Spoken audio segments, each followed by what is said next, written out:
Hello and welcome back to Hi-Fi Lo-Fi. Some more cassette tape goodies today. Today's selection is totally metal.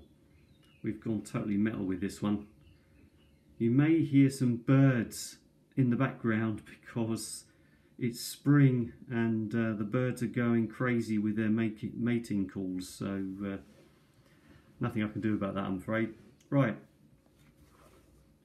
First up, we have this TDK CDing METAL 46 minute. That's a metal position type 4. As I said, everything today is metal.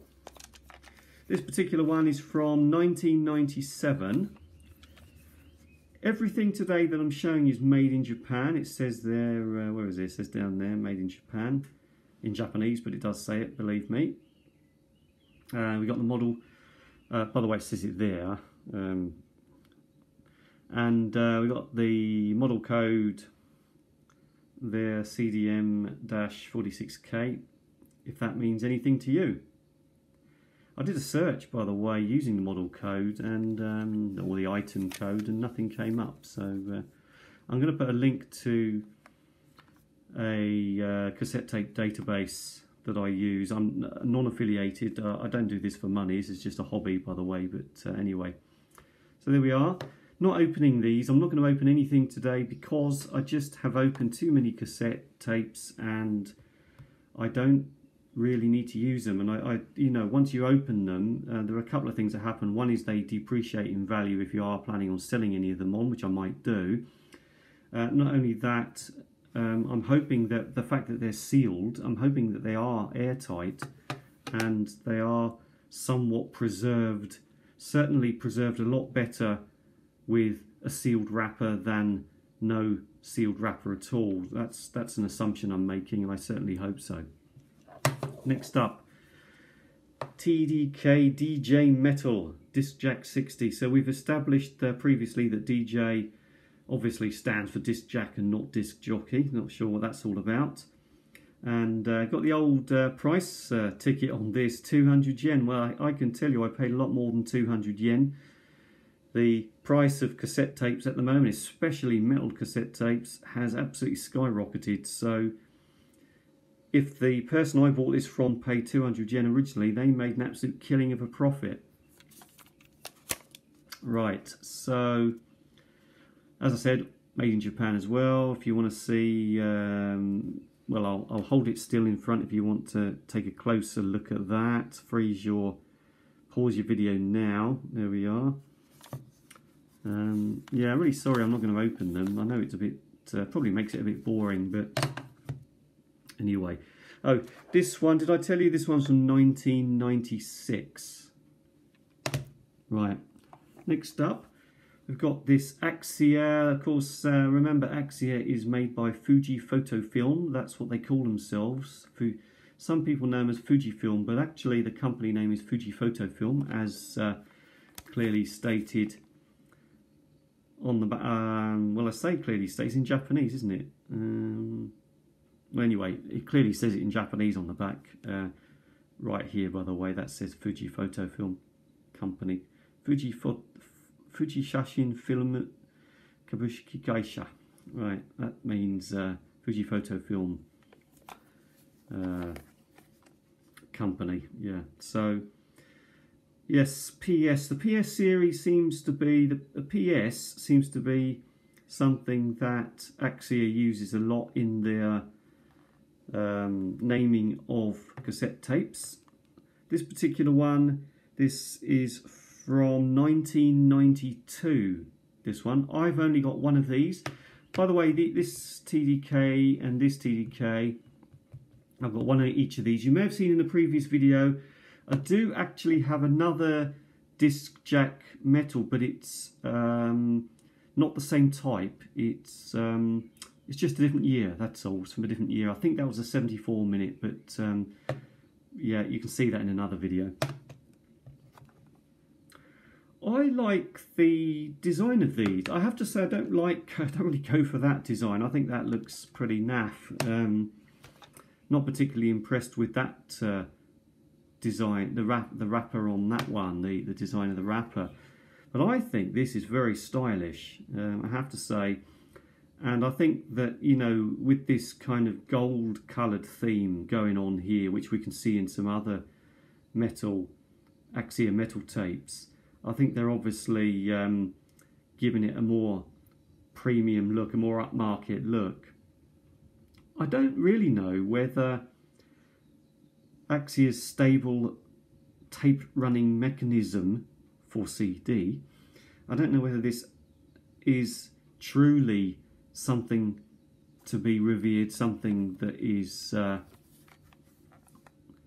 worthy of note. I'm not sure. I suppose only time will tell. And not only that, I mean, if it's new old stock and you open it up, assuming that it hasn't suffered at all from aging, it hasn't perished at all, then I suppose the only way to know really is surely if you just use it over and over again. But don't know. Let me know. Let me know what you think. But yeah, I do like this PS series wrapping. I do think it looks quite stylish, to be honest. Right. Next up, Axia PS-METAL 50, another PS series, different year. This one's from 1993. So this one, information on there, 3-layer metallics particles and Axia's stable tape running mechanism for CD. This, by the way, says in Japanese under that, it says that it's a slim case. So I suppose so.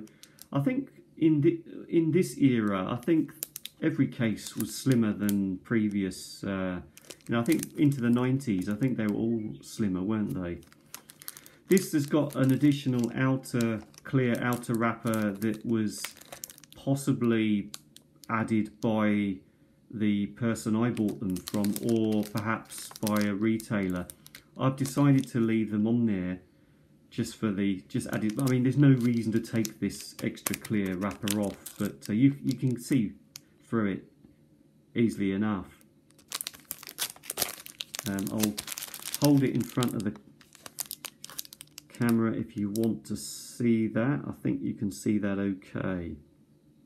As I said, everything I'm showing you is metal and made in Japan. Got 2 of these, by the way. Got another one there, identical. Right, next up, this Axia PS-METAL 46-minute, and I talked about this before. Now this is, believe me, this is slightly different to something I've shown you before. I hope it is, but it is the Axia PS-METAL series, and it's got this some sort of brass instrument. I'm not quite sure what that is, but tuba, is it? I don't know what that is. But I do think it looks stylish, I have to say. It's still got this kind of gold coloured theme, albeit a brass instrument. And yeah, I like that. It's nice. This, by the way, is from 1996.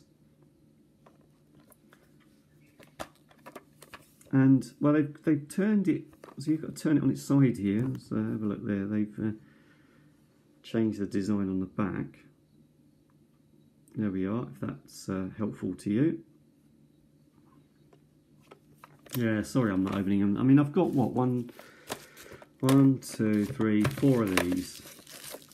But, yeah, I haven't even taken the bubble wrap off that one. And again, the same series from the same year, 1996, but a 50-minute version of what I've just shown you. So 46-minute versions and 50-minute versions. I have to say, the choices of tape length are quite varied. There is quite a lot of difference. You know, there are so many different tape lengths. I don't ever recall in my heyday of cassette tape using, which was the 80s and well, the 80s and 90s, I don't remember back in Britain ever seeing such a selection of tape lengths. it was always, for me, it was always 60-minute or 90. It was mostly 90-minute, because you'd fit an LP record on each side of a 90-minute in most cases. So you'd have one record on one side, and then you'd record an album on the other side, and in most cases it would fit on there, and sometimes you'd have space left over for a few more tracks from something. But I mean, they say it's for CD, but it's an odd one really, a 50-minute and a 46-minute. I mean, just 4 minutes difference. I don't know what the thinking is. I mean, surely a 46-minute, that is probably ideal for an LP record, as in one side of the record on one side of the tape and the other side of the record on the other side of the tape, because the average LP record is below 46 minutes.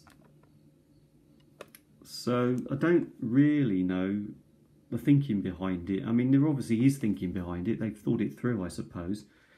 I suppose the other thing is that Japan, especially in the 90s, I mean, it was such a a large consumer market that they could offer a lot of variations. But anyway, if you've got any ideas as to why you'd have a 46-minute and a 50-minute on sale at the same time, because they are both from 1996, and you can clearly see that the design, I mean, as I said, they're both from 1996, but you can clearly see the wrappers are the same, except of course for the tape length, 46 and 50-minute. So interesting one, that. There we are. That's today's collection of metal tapes, and I'm afraid, yes, I'm not opening them. How annoying is that? And I've got a whole bunch of more cassette tapes to show you, waiting in the wings, and I'll make a video about those soon. And you know, the other ones are all Type 2s I've got lined up to show you, and some very interesting ones, some very rare ones actually, that I'd never seen before. And because I live in Japan, of course I do see things which, especially when it comes to new old stock, I do see things that were perhaps unique to Japan back in the day, and certainly I was never aware of, and have only recently become aware of. Anyway, this has been Hi-Fi Lo-Fi. Thanks for watching.